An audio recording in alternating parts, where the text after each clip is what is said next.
주로 중앙아프리카하고요, 남부아프리카에 서식을 하는 동물인데 염소처럼 생긴 영양이라고 하는 것이 있다고 합니다. 저는 보지를 못했어요. 염소처럼 생겼는데 그것을 영양이라고 한다고 합니다. 그런데 이 영양은 시속 88km로 달릴 수가 있대요. 시속 88km요. 그리고 3에서 5m 정도 높이를 뛸 수가 있대요.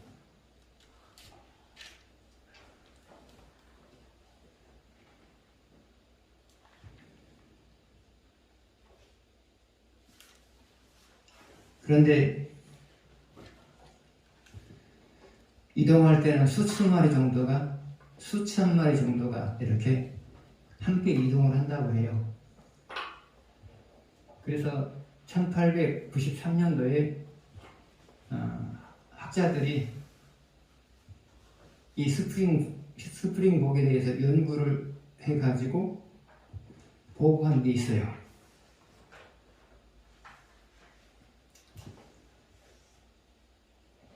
이 스프링복이 먹이를 찾기 위해서, 초지를 찾기 위해서 함께 이동을 했어요. 근데 이동을 하면서 점점 숫자가 불어나는 거예요. 근데 처음에는 초지를 찾기 위해서 이동을 했단 말이죠. 근데 숫자가 점점 불어나요. 그러면서 이제 나중에는 뒤에 오는 영향에 의해서 깔려 죽지 않게 해서 막 뛰는 거예요. 이게 처음에는 처지를 찾기 위해서 뛴 거예요. 처지를 찾기 위해서. 근데 나중에는 뒤에서 막 영양들이 올려오니까 깔려 죽지 않게 해서 뛰는 거예요. 그래서 정신없이 뛰어요. 그런데 결국은 절벽에 이르렀을 때 그들이 멈추지를 못했어요. 그러다 보니까 함께 달렸던 10마리 정도 되는 스프링보이 영양들이 바닷속으로 빠져 죽었어요. 그래서 그 시체가 약 50m 정도 이어졌다고 해요. 50m 정도. 그런 보고가 있어요. 처음에는 뛰는 목적이 분명했어요. 근데 나중에는 뛰는 목적을 잃어버렸어요. 남이 뛰니까 뛰는 것이고, 또 하나는 안 뛰면 밟혀 죽으니까 뛴 거예요. 그래서 목적을 상실했어요. 목적을 상실하다 보니까 결국은 바다에 빠져서 죽게 된 거죠. 우리도 함께 뛰는 사람들이에요. 세상 사람들과 더불어 뛰는 사람들이에요. 왜요? 열심히 뛰어야 살아남을 수 있기 때문에요. 그러나 신앙인들은 항상 내가 뛰는 목적이 무엇인가를 항상 잊어서는 안 돼요. 신앙인이 삶이 망가지는 이유가 뛰는 목적이 분명하지 않기 때문에 망가지는 거예요.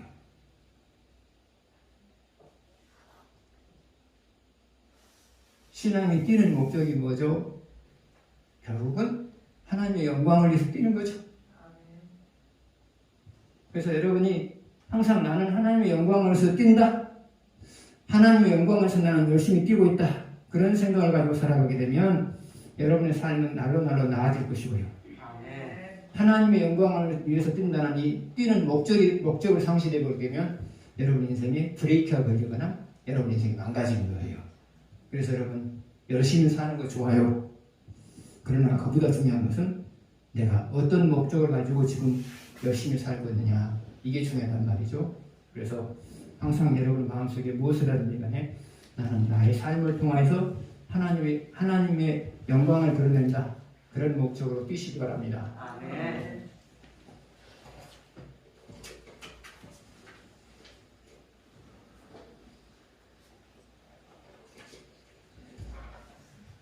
첫 번째 문제 보시겠습니다.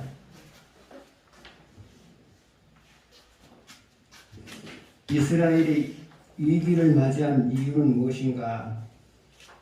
일체를 같이 보시겠습니다. 아람의 베나다도 아닌 군대를 다 모으니 만 32명이 그 함께 있고 또 말과 병거들이니라. 이에 올라가서 사마리아를 에워싸고 그것을 치며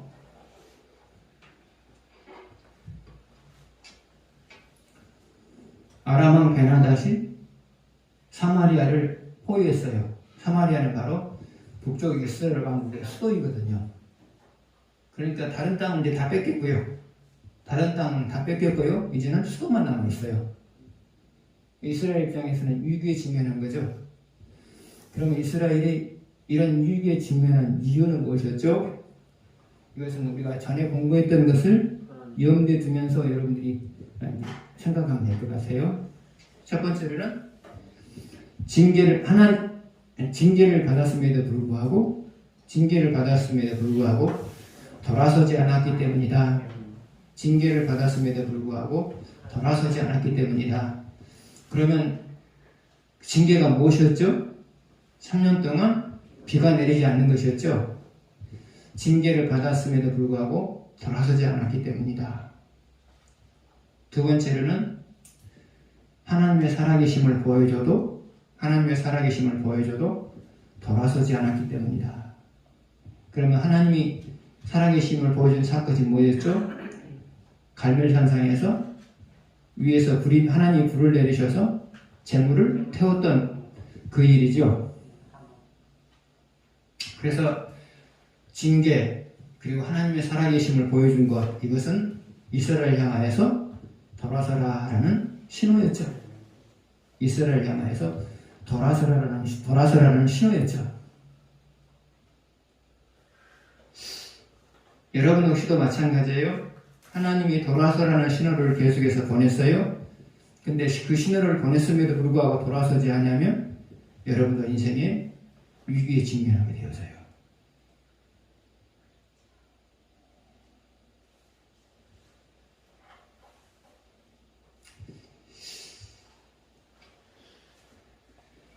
사람이 위기에 직면하지 않을 수 있는 가장 최선의 삶은 뭐냐? 위기에 직면하지 않을 수 있는 최선의 삶이라고 하는 것은 뭐냐? 첫 번째로는 받은 말씀대로 살아가는 거고요. 그럼 위기가 없죠. 받은 말씀대로 살아가는 것이고요. 두 번째로는 받은 말씀 중에 일부를 놓쳤으면 다시 회개하고 받은 말씀대로 살아가는 거. 이것이 바로 위기에 직면하지 않을 수 있는 최선의 방책이에요.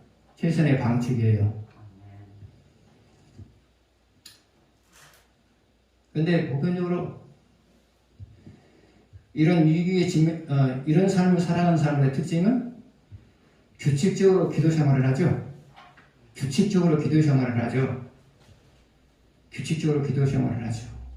두 번째로는 삶이 되어져가는 모습을 통해서 하나님의 메시지를 읽어내죠. 이게 돼야 되거든요. 규칙적으로 기도 생활을 해야 되고요. 그 다음에 삶이 되어져가는 모습을 통해서 하나님의 메시지를 읽어내는 거예요. 이런 사람들은 때로 말씀의 일부를 놓치고 살아도 이것 때문에 다시 회개하고 말씀 중심으로 살아가는 것이죠. 그래서 위기에 직면하지 않는 삶의 가장 기초는 기도 생활이다. 그렇게 생각하면 돼요. 그래서 기도 생활이 없는 사람은 자기를 살필 수 있는 기회도 없고요. 또 더 나아가서 삶을 통하여서 내 삶이 되어져가는 모습을 통하여서 하나님께서 주시는 메시지도 읽어내지 못하고요. 그래서 규칙적인 기도 생활이 없는 사람은 언제든지 위기를 맞이할 그런 가능성이 있는 사람이에요. 그래서 규칙적으로 신앙생활을 하지 않으면, 규칙적으로 기도 생활을 하지 않으면 여러 가지 면에서 손해를 봐요. 손해를 본단 말이죠. 그래서 새벽에 나오셔 하시든지 집에서 하시든지 또 나중에 교회에서 나오시든지 간에 날마다 기도의 분량을 채우는 것이 중요해요. 여러분이 기도의 분량을 채울 때 하나님은 여러분이 회개를 놓치고 살아가는 말씀이 무엇인가를 떠오르게 만드시거든요. 그래서 기도 생활이 없으면 신앙생활은 안 되는 거고요. 기도 생활이 없으면 인생을 행복하게 살 수가 없어요. 그래서 여러분 교회에서 하든지 집에서 하든지 시간을 정해놓고 규칙적으로 기도 생활을 하세요. 안 하시면 안 돼요. 안 하시면 안 돼요. 규칙적으로 기도 생활을 해도 신앙생활이 될까 말까 하는데 이것을 안 해버렸다. 그럼 신앙생활 안 되는 거예요. 행복히 살 수가 없고요. 두 번째로 아하방이 아람 바나닷의 한국 요구를 거절하지 못한 이유는 무엇인가? 아하방이 아람 바나닷의 한국 요구를 거절하지 못한 이유는 무엇인가? 1절에서 4절까지 교독하시겠습니다. 아람의 베나닷 왕이 그의 군대를 다 모으니 왕 32명이 그와 함께 있고 또 말과 병거들이 있더라. 위에 올라가서 사마리아를 에워싸고 그것을 치며 사도를 성 안에 있는 이스라엘의 아방에게 보내 이르기를 베나닷이 그에게 이르되 내 은금은 내 것이요 내 아내들과 내 자녀들의 아름다운 자도 내 것이니라 하며 내 왕이 대답하여 말하기를 내 주 왕이여 왕의 말씀같이 나와 내 것은 다 왕의 것입니다 하였더니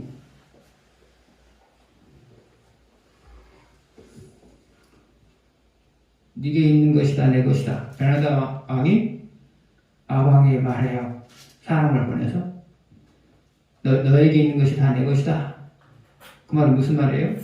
항복하라고 말이죠. 항복하라고 말이죠.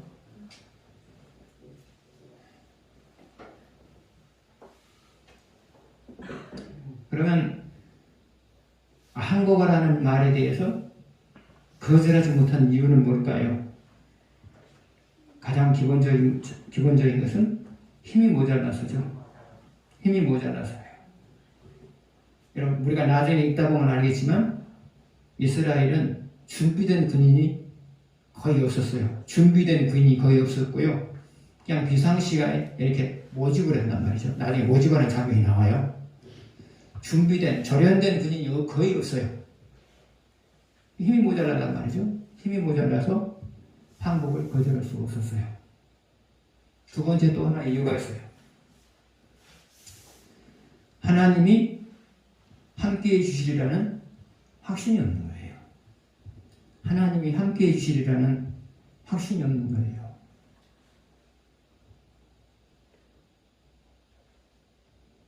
만약에 하나님이 함께해 주시리라는 확신이 있었다면 거절했을 거예요. 왜냐하면 하나님만 내 편이 되면 이기는 거니까. 전쟁은 하나님만 내 편이 되면 이기는 거니까. 하나님이 나와 함께 하시리라는 확신이 있었더라면 거절했을 거예요. 근데 하나님 나와 함께 하시리라는 확신이 없기 때문에 그냥 항복하고 만 거죠. 여러분 역시도 마찬가지예요.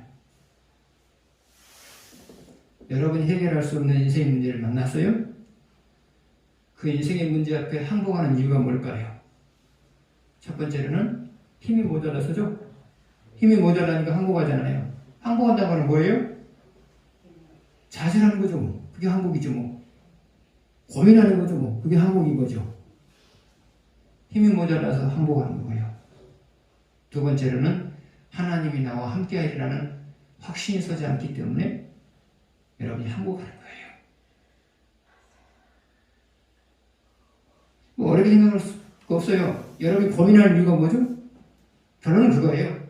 하나님이 나와 함께 하시리라는 확신이 안 생기니까 고민하는 거죠. 그러면 여러분이 스스로 해결할 수 없는 인생의 문제 앞에서도 하나님이 함께 하시리라는 확신을 가지려면 어떻게 해야 될까요? 그러니까 확신이 생기지 않을 때 확신을 갖기 위해서 여러분 해야 될 일이 뭘까요? 첫 번째로는 하나님과 바른 관계를 형성하는 거예요. 하나님과 바른 관계를 형성하는 거예요. 하나님과 바른 관계를 형성하는 거예요. 그러면 하나님에 속한 모든 선한 것이 나를 도울 것이다 라는 생각이 들거든요. 그래서 첫 번째로는 하나님과 바른 관계를 형성하는 거고요. 두 번째로는 하나님의 능력을 바라보는 거예요. 성경에 나타난 하나님의 능력을 바라보는 거예요. 여러분의 삶 속에 나타나는 하나님의 능력을 바라봐도 괜찮고요. 성경 속에 나타난 하나님의 능력을 바라보는 거예요. 하나님 능력을 바라보다 보면 하나님 능력을 바라다 보면 확신이 생기죠. 확신이 생기죠.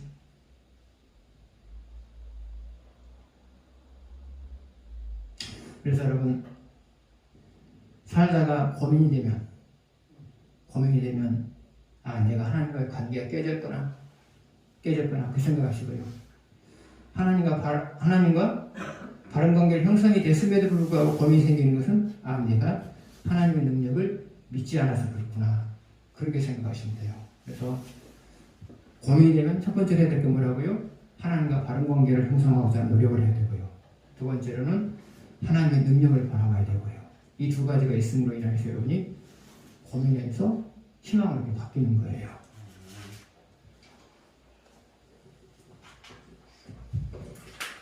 세 번째 보시겠습니다.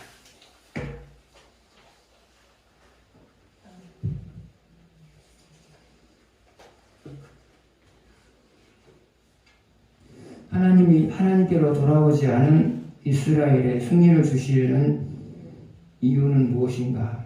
하나님이 하나님께로 돌아오지 않은 이스라엘에 승리를 주시려는 이유는 무엇인가?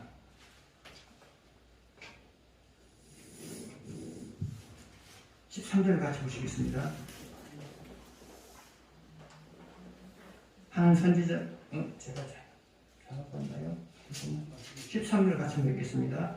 한 선지자가 이스라엘의 아방에게 나아가서 이르되 여호와의 말씀이 내가 이 큰 무리를 보느냐 내가 오늘 그들을 내 손을 이기리니 너는 내가 여호와인 줄 알리라 하셨나이다.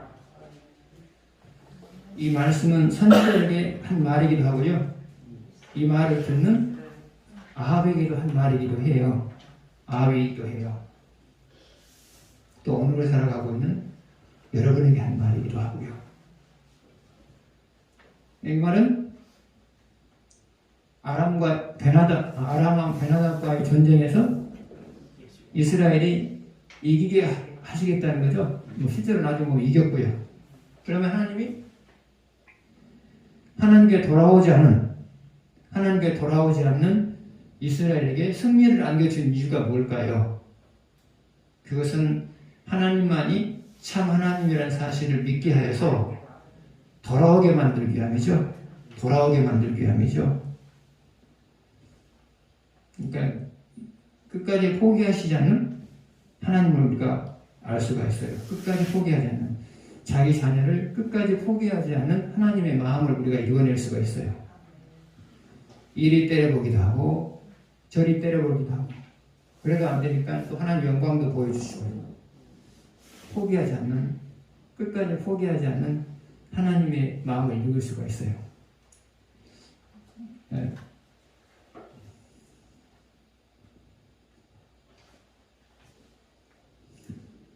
여러분의 삶 속에는 이런 일은 없을 거예요. 그래도 여러분은 신앙생활 잘하는 사람들이잖아요. 그런데 주변에 보게 되면 이런 사람들이 있어요. 하나님께 돌아오라고 여러분 신호를 보냈어요. 그런데 안 돌아와요. 또 그런데 하나님께서는 그런 사람에게 하나님만이 해주실 수 있는 감격스러운 일이 있게 만들어요. 왜 그래요? 하나님의 살아계심을 보면 행여나 돌아올까 싶어서 근데 그래도 잘 안 나오더라고요. 우리 같으면 미안해가지고 하나님께 돌아오지 가지 않은 나에게 감격스러운 일을 주셨으면 미안해가지고 돌아왔을 건데 근데 그런 사람들을 보면은 그런 마음조차 없어요. 안 돌아서 그래요. 그런 방법이 없죠 뭐. 그러기까지 하나님이 돌아서라고 기회를 줬는데 안 돌아서는 방법이 없어요. 대부분 그런 사람들은 죽음 직전에 죽음을 통하여서 하나님께 돌아오게 하시더라고요. 죽음을 통하여서. 그러니까 오래 살지 못해요. 그런 분들은. 오래 살지 못하고 극단적인 방법으로 하나님께서 생명을 취해가요. 그래서 그 순간에 결국은 이제 회개를 하고 하나님 나라로 가는 사람들을 제가 봤어요. 그래서 여러분에게는 그런 일이 없지요. 그러나 이 자리에 없는 사람들 중에서는 그런 분들이 있죠. 물론 코로나 때문에 못 나온 사람들은 할 수 없죠. 코로나를 못 이겨서 못 나온 사람들이야 그분들이야 뭐 그런 일이 있겠어요. 근데 저도 이제 서울에 있을 때는 어른들만 한 주일날 750명 모였거든요. 어른들만 한 750명 모였으니까 제적수가 한 1,300명 됐어요. 교인 제적수가 한 1,300명 정도 됐는데 그분들하고 같이 10년 동안 같이 뒹굴었으니까 이런 사람도 보고 저런 사람도 보고 이런 경험도 하고 저런 경험도 하고 많이 했죠. 10년 동안 같이 보냈으니까. 그래서 대부분 그런 분들이 모습으로 신호를 보내도 안 돌아오신 분들이 그 죽음이 마지막이 비참해요. 왜요? 그 방법 외에는 돌아서게 할 수가 없으니까 하나님께서 그 방법을 사용을 하셨습니다.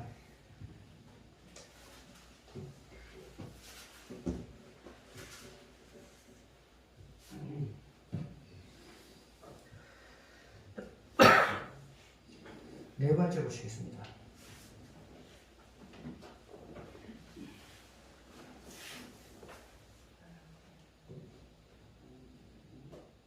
아람군이 힘 한번 못 써보고 패배한 이유는 무엇인가? 16절에서 21절 보시겠습니다.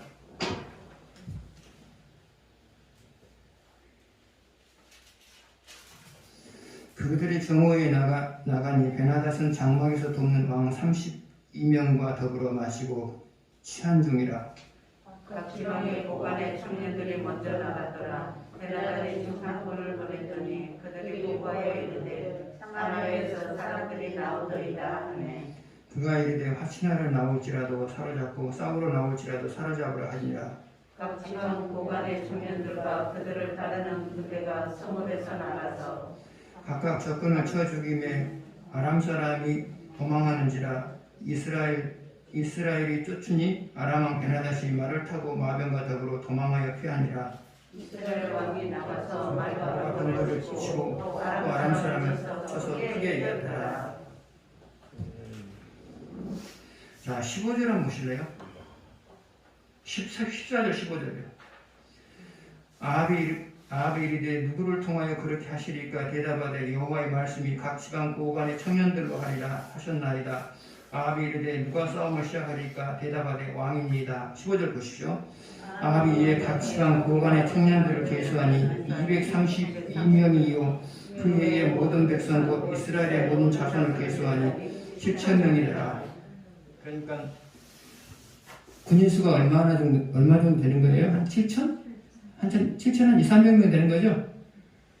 갑자기 모집한 군인들이 한 7천 2, 300명 되는 거죠. 그러니까 7천 2, 300명하고 갑자기 모병한 7천 2, 300명하고 절연이 안 된 사람들이죠.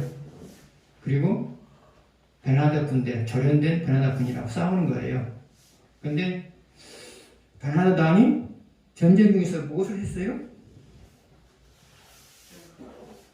자, 16절을 보시죠. 그들이 정오에 나가니 베나닷은 장막에 돕는 왕 32명과 더불어 마시고 취한 중이라. 그러니까 이거 무엇을 의미해요? 이스라엘은 우리가 상대가 안 된다. 그것을 말하는 거죠. 실제로 그랬어요. 실제로 그랬단 말이죠. 전쟁에 술 먹는 일은 드물잖아요. 긴장이 될 상황인데요. 그런데 베나다 왕이 전쟁 중에 참모들하고 같이 술을 마셨던 것은 그만큼 이스라엘은 아람에게 있어서 상대가 안 됐다 그 말이죠. 상대가 안 됐다 그 말이죠. 그래서 이게 사실이었어요. 상대가 안 됐어요. 상대가 안 됐는데 나중에 보게 되면 수많은 군대가 7,200명에게 지금 당하죠.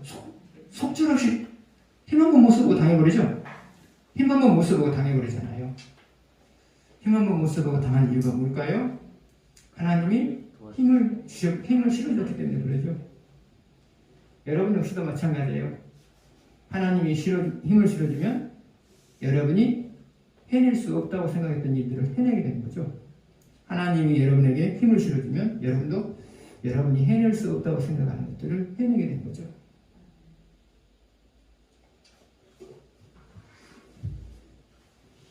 다섯 번째,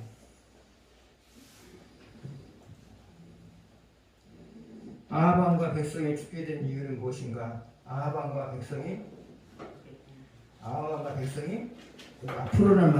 앞으로라는 말을 쓰면 좋겠어요. 미래 대입이 되어지니까 아합 왕과 백성이 앞으로 죽게 될 이유는 무엇인가? 그렇게 생각하는 것 같아요. 41절에서 43절 보시겠습니다.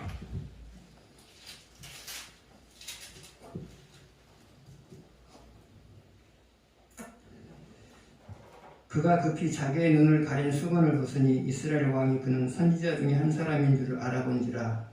그와 함께할 때 여호와의 말씀이 내게 오므로 작정한 사람을 내 손으로 넣었으며 내 목숨은 내 목숨을 대신하고 내 백성은 내 백성을 대신하리라 하셨나이다. 이스라엘의 왕이 근심하고 답답하여 그의 왕궁으로 돌아가려고 사마리아에 이르니라.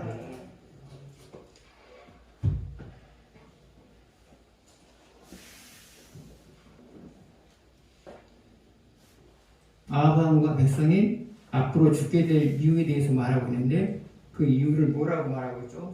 42절에 나와 있나요? 42절이 나왔나요? 그가 왕께 아뢰되 여호와의 말씀에 내가 멸하기로 작정한 사람을 내 손으로 놓았은즉 이거죠? 그러니까 하나님은 베나다 왕을 죽이려고 했어요. 그런데 베나다 왕을 아합 왕이 살려주었죠.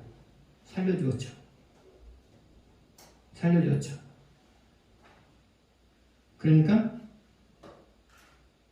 아합 왕과 이스라엘이 앞으로 죽게 되는 이유는 하나님의 뜻을 거스렸기 때문이죠. 거스렸기 때문이에요.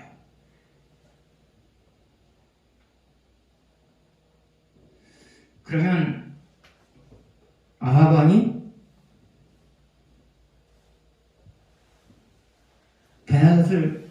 베나닷을 살려준 이유는 무엇이었을까요? 첫 번째로 상식적으로 일을 처리했기 때문이에요.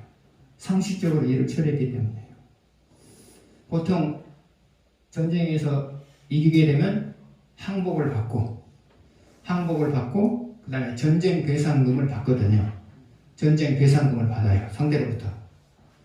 그래서 지금 이스라엘이 아람으로부터 전쟁 배상금 받은 것은 무엇이었냐면 그 앞에 나오지만 베나다 왕 아버지가 이스라엘 영토 일부를 빼앗았어요. 그것을 돌려주는 것으로 전쟁 배상금을 대신했어요. 전쟁 배상금을 받죠. 그 다음에 또 하는 게 뭐죠? 두 번째로는 조공을 받죠. 이게 보편적이에요. 전쟁을 마무리할 때 보편적인 것이 이 두 가지거든요. 전쟁 배상금을 받고 그 다음에 조공을 받고 좀 더 나아가면 군신의 관계를 맺고요. 이게 일반적인 거예요. 그래서 아합 왕이 베나닷을 살려준 것은 상식을 근거로 해서 일을 처리했기 때문이에요.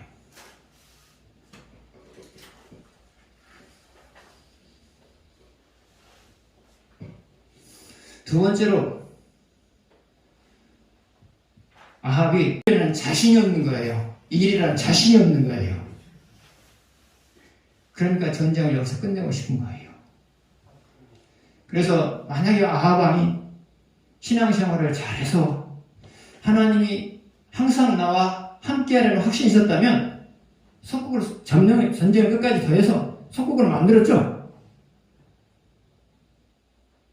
그래서 하나님이 나와 함께 하시려는 확신을 가질 만한 신앙생활을 하고 있지 못한 사람은 하나님이 기회를 주고 하나님이 더 나은 삶을 살 수 있는 기회를 줘도 그 기회를 잡지 못하는 거예요. 지금 이스라엘만 그런 게 아니라 그의 조상들 이스라엘도 그랬었어요. 하나님 하나님이 모세와 여호수아에게 그랬죠. 너네들이 밟은 땅은 반드시 너네 것이 되게 만들겠다. 그랬잖아요. 그러나 이스라엘 사람들은 가나안을 다 정복하기까지 싸우지를 않았어요. 어느 정도 남겨놨단 말이죠. 이 정도면 됐다. 이 정도면 됐다. 남겨놨단 말이죠.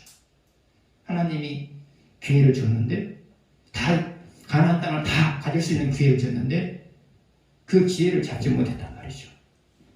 지금 아합왕이 그런 거예요. 베나닷을 죽이고 아람을 석국으로 만들 수 있는 그런 기회를 줬는데 하나님이 나와 함께 하시라는 확신이 없으니까 더 밀고 나가지 못했단 말이죠. 그래서 여러분, 하나님이 항상 나와 함께 하시리라고 생각하는 사람은 하나님이 기회를 주실 때 최고의 것을 얻어내는 거고요. 그런 확신이 없는 사람은 어느 정도는 얻어내고 마는 거예요. 아합왕이 바로 그랬어요.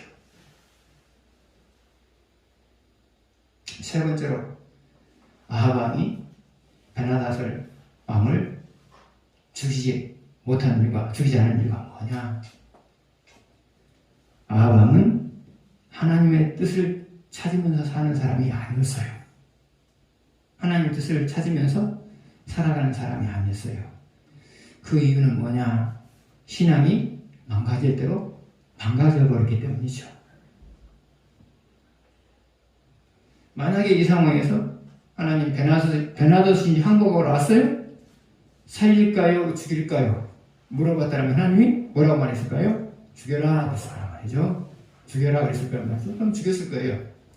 그런데 하나님의 뜻을 찾는 사람이 아니에요. 왜 그렇다고요? 신앙이 망가질 대로 망가져 버렸으니까.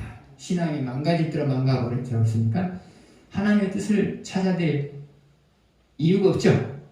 또 하나님 뜻 자체가 귀하지도 않죠. 그래서 그냥 살려준 거예요. 여러분, 중요한 일이 있을 때마다 항상 하나님 뜻을 물어보셔야 돼요. 베나닷처럼 상식적으로 결론을 내려서도 안 되고요. 베나닷처럼 상식적으로 결론을 내려서도 안 되고요.